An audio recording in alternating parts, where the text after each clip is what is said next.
न्यारा, सब साधन से रहे सब उन्नत, भगवन देश हमारा। આપણો ભારત જે ઉત્સવ પ્રધાન દેશ છે અને આપણે સૌ ઉત્સવોની ખેતી કરીએ છીએ।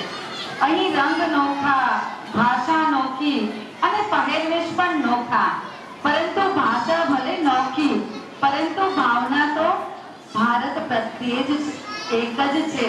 અહીંના પહેરવેશ નોખા પરંતુ પ્રેમ તો માં ભારતી પ્રત્યે જ છે। તો આવો રંગ નોખા, બોલી નોખી, પરિવેશ નોખા, માટી નોખી, પરંતુ વિવિધતામાં પણ એકતા એટલે આપણું ભારત। અને એ ભારતના આપણા પરિવેશને, એ પરિધાનને, આપણા રાજ્યને એક સૂત્રમાં બાંધી અને અમારા બાળકો લઈને આવે છે ઇન્ક્રેડિબલ ઇન્ડિયા।